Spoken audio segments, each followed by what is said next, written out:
Shalom friends, as we saw in a previous video, the spiritual experience is associated with the Sephira of Chokhmah, which translates as the divine emanation of wisdom.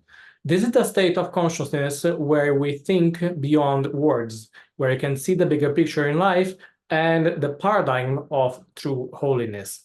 I can't emphasize enough how important it is to get to this state, and in this video, I'm going to teach you exactly how to get there. So grab a seat and grab some tea, because this is probably the most important lecture that you'll see on this topic. So let us begin. In Kohelet Ecclesiastes chapter 7, verse 23, King Solomon writes, Ki ze nisiti bechokhmah amarti chokmah v'hi rechuka mimeni. Translation, all this I tried to perceive wisdom. I told myself that I shall become wise, but it is far from me.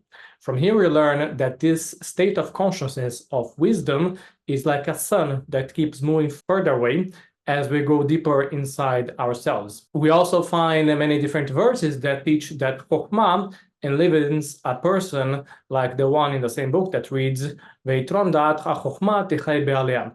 The advantage of knowing the wisdom is that it enlivens a person. Another verse also teaches that Chokhmat Adam Tayet Panav, which means that a person's wisdom lights up his face. According to the Zohar, every time we find the root Kodesh Kuf Dalet Shin, which means holiness, in a word, this is a reference to the Sephira of Chokhmah. There are many instances where we find this root, such as when we mention the prayer of Kedusha, the Kaddish, when a man marries a woman through Kiddushin, Kodesh, which are holy foods or objects, the Kiddush that we recite on Shabbat and Yom Tov, the Mikdash, which is the tabernacle, and so on. All these terms have at their root the letters Kuf Dalet Shin, which again is associated with wisdom. And there's a very simple reason for that.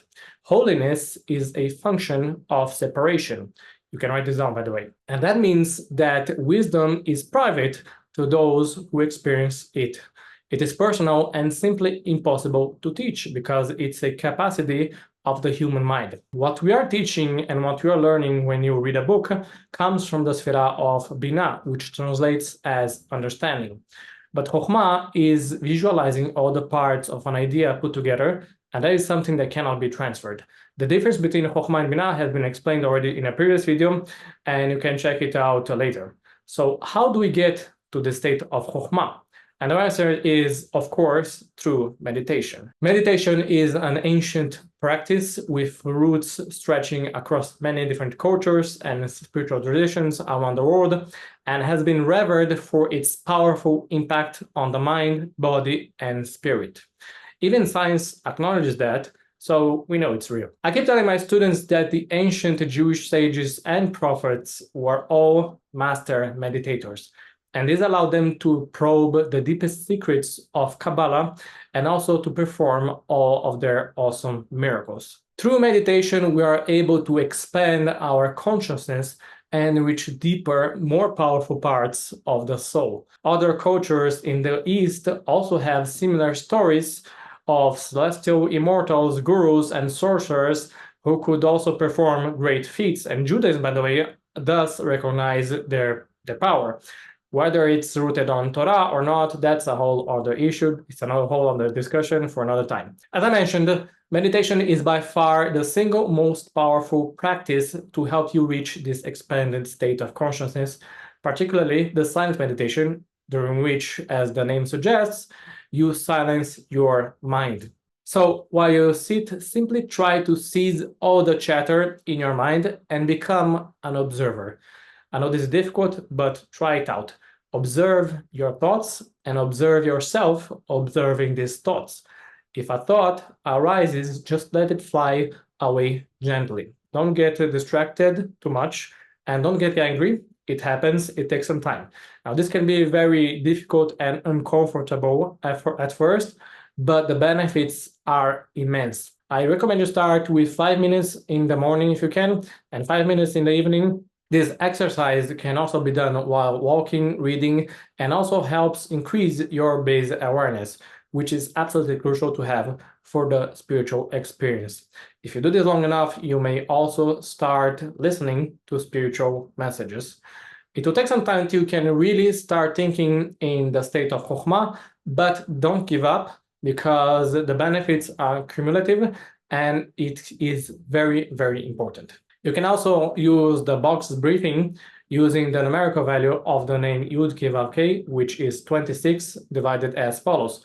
So breathe in and count to 10, then hold for a count of 5, then slowly exhale at the count of 6 and hold it again for the count of 5, total 26. Make sure that you won't be disturbed and try to forget about everything else if you can. This is a very vital part of the divine service, and Rav Chaim Tao teaches in Sha'arei Kedusha, the gates of holiness, that in order to elevate oneself, a person needs to enjoy being alone with himself or herself. If you're not meditating now and increasing your awareness, you are missing out on a huge part of your soul and the experience of living. And by the way, if you're enjoying this video, please do us a favor and subscribe so we can spread the light of Kabbalah around.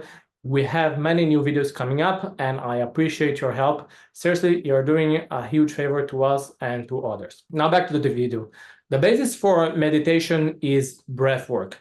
And there's a reason for this. And that is because breath, ruach, is spiritual power. No, seriously, listen to this very carefully. If you get this right, then you are taking a huge step toward self-fulfillment. When you breathe and you have the right intent, you are actually bringing energy inside of you.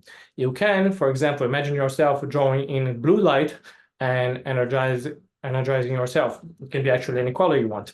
Just as God breathed life into Adam Arishon, the first man, so too we breathe life into ourselves by filling our bodies with air. Breathing is a serious business because we are actively drawing down Mochin, which is divine consciousness, through breath, if we put our awareness to it. And this is also a very important exercise in itself, to pay attention to your own breathing, because it increases also your brain power. And the proper way to breathe is by gently expanding the lower part of your abdomen as you draw air in.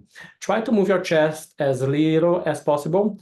This is called the normal breathing, and it is used to balance your body, your mind, and also draw in energy, as we mentioned. If you want a burst of energy, such as when people are in danger, you can use the reverse breathing, which, as the name implies, you lift your chest instead as you contract the perineum.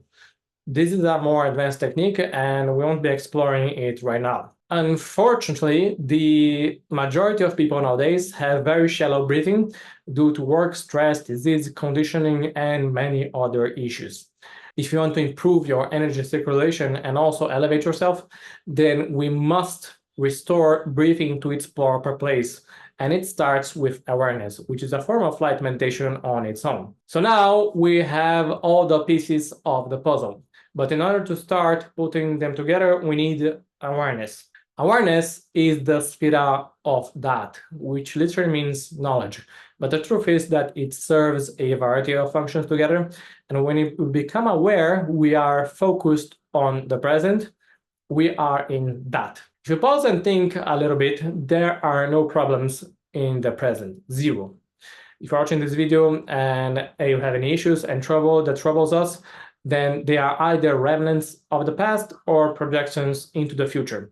Things that have no bearing in the present and have absolutely no use to us right now. Think about it. How many times have you been worried about the future and about things that never came to pass? How many things that we are already supposed to have let go that still haunt us and prevents us from going forward? Let's do a little exercise then. Pause for a moment and take a deep breath. Think about your body and your life. Think about how we have food, a house, a functioning body, many sources of joy, and so on and so forth. Everyone has something to be thankful for. When we fully immerse ourselves in the present moment, we connect to the presence of God that rejuvenates and revitalizes us. In the present moment, all problems dissolve. This inspiration and creativity that often get lost in the chaos of our thoughts return to us in this state. Being in the present moment allows us to free up the energy that we often waste worrying about the past and the future. This awareness is a very powerful state of mind, and it is the beginning of real wisdom and true change. If we use this energy to expand our minds, then we're coming closer and closer to the epiphany, the experience, and the guidance that we all seek in life. That one moment that will light a path for us and everything will make sense. And this is the spiritual experience. In this moment, all the pain dissolve and we all heal. This is the beginning of wisdom, and we'll explore it more in the coming videos. Thank you very much for watching. Please remember to subscribe and share, and I wish you a great journey.